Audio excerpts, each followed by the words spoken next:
Bueno, antes de empezar con cuestiones difíciles, ¿no? Sería chévere hablar de cómo pasábamos nuestra vida en el río, que es un poco complejo ver que ahora el río ha perdido esa popularidad que tenía, ¿no? Como nosotros en nuestro tiempo íbamos después de comer cuando había, ¿no? El almuerzo generalmente había. Sin embargo, pasábamos en el río toda la tarde siendo felices y probablemente no lo sabíamos, ¿no?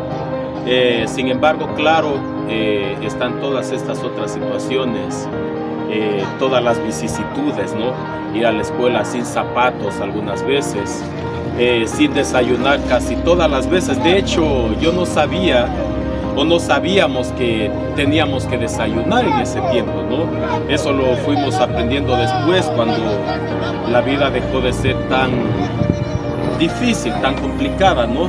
Éramos de una familia que de bajos recursos, se podría decir, ¿no es cierto? Porque no teníamos para comer las 3 comidas, porque en la casa trabajaba mi mamá, mis tías, pero yo me quedaba en la casa y entonces no teníamos para comer estas 3 veces al día, porque si almorzábamos no merendábamos, si desayunábamos, que el desayuno de nosotros era un bizcocho con un agua de limoncillo que decimos nosotros allá, nada más.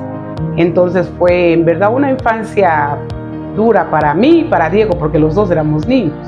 Siempre fue mi modelo, ¿no? Como yo soy el hijo primero de mi mamá. Me tuvo cuando ella estaba cumpliendo 16 años, o sea, era una niña cargando a un niño.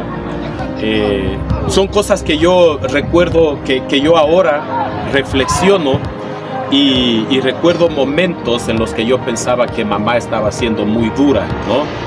Que mamá estaba siendo estricta, y a veces hasta de afuera no se entiende porque mamá tenía que a veces hasta ejercer un poco de violencia con uno, ¿no? Y uno pensaba, ¿pero por qué? ¿Pero por qué me trata así? ¿Pero por qué hace esto? ¿Por qué lo otro? Entonces, solo ahora uno logra como que poner esas piezas juntas y entender muchas cosas, ¿no? Y decir primero que era una niña cargando niños, porque detrásito mío vino mi hermano, y durante 5 años, hasta sus 23 años, cuando vino mi tercer hermano, era una niña cargando niños y era una niña sola teniendo que criar niños, ¿no? Yo recuerdo, por ejemplo, cómo era difícil cuando llovía, por ejemplo, porque vivíamos en casas de teja en el valle, y estas casas de teja mayormente estaban deterioradas, ¿no? Las casas estaban todas llenas así de plástico, porque eran la mayoría de adobe y tenían plásticos, ¿no? Para decorar las paredes. Eso eran nuestros azulejos, nuestras decoraciones. Y el techo también tenía plásticos para detener el agua de lluvia, que no siempre era efectivo, porque recuerdo muchas noches en que esos plásticos llenos colapsaban y nos caían en la cara, en la cama. A medianoche teníamos que levantar a secarnos, intentar resolver el problema e intentar seguir durmiendo, ¿no? Pero como digo, sin embargo, a pesar de todo eso, creo que el Valle del Chota nos dio una niñez tranquila, una niñez de seguridad, porque a pesar de las historias que se pueden contar, que se contaban, que se contaron hacia afuera del Valle del Chota como una zona conflictiva, digamos así, esa nunca ha sido la realidad. Entonces, yo siempre cuento como eventos de naturaleza conflictiva o de naturaleza violenta en el Valle del Chota no se dan, todavía no se dan, y ojalá nunca se den, porque en el Valle del Chota estamos acostumbrados a caminar tranquilos por las calles en la noche, en el día, en la madrugada, a cualquier hora del día, sin que nada te pase. Y eso sucedía desde la niñez. Por eso nosotros teníamos como muchas horas al día para jugar, porque era en la mañana. Jugábamos mucho en la escuela porque como digo, a pesar de las dificultades, fuimos a la escuela, fuimos a estudiar. Nuestros padres consideraron que era importante que vayamos a la escuela para que, como los mayores siempre sabían decir, para que seas lo que yo no pude ser. La gente piensa que uno, por el color que tenemos, que no podemos. Entonces él hizo ver que sí se puede y se superó. Y es una persona bien, ¿cómo les puedo decir? Bien centrada en lo que él hace, en todo lo que él hace, en sus videos que hace, en su estudio, en su trabajo, en todo lo que él hace. Es una persona bien centrada para hacer todas sus cosas perfectamente. De niño he sido una persona visionaria, una persona,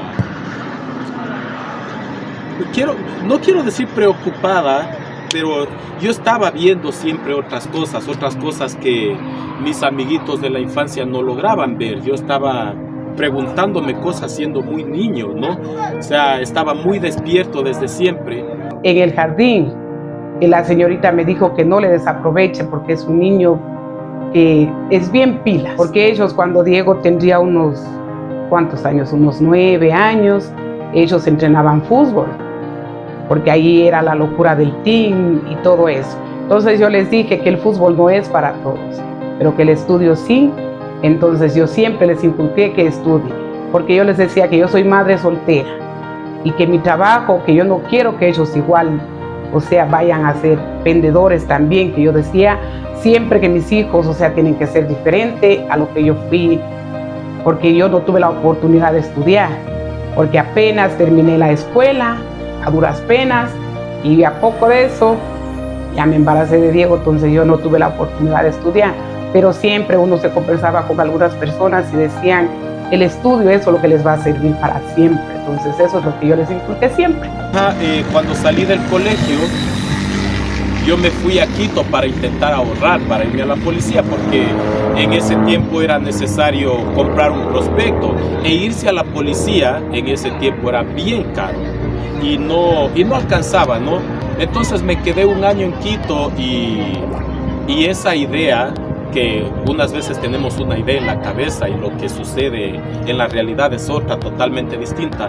Esa idea de ahorrar para irme a la policía se fue difuminando cada vez más, porque Quito era súper caro, era el tema de arriendo, pasajes, comida. Si alguna vez querías salir a entretenerte, tenías que gastar. Todo era gasto en Quito, ¿no? Diego era, como les digo, para mí era chiquito.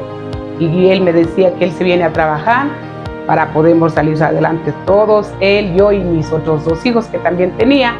Pero me hacía muy duro de que él esté acá tan pequeñito, sufriendo, porque uno se tiene un amor hacia la familia que uno no se quiere separar. Preferimos estar con hambre, que decimos nosotros, pero juntos. Entonces era una cosa muy dura para mí de que Diego se vino a trabajar, pero gracias a Dios, Diego se vino a trabajar y de aquí del poquito que él ganaba, me mandaba y me decía, compre la estaña, porque él no me dijo mamá, él me decía, compre la estaña a esos guagua para que coman, para que cocine, así. Desde chiquito era bien responsable, porque él siempre les cuidó a sus otros hermanos mientras yo me iba a trabajar. Gracias. Bueno, gracias a ustedes por preocuparse de la vida del Diego, y que ya les digo, es una persona que sí deben valorar mucho, porque es, al menos en mi pueblo, es una persona que es reflejo para otros niños, para otros jóvenes, para que salgan adelante y vean que sí se puede hacer todo lo que uno se propone en esta vida.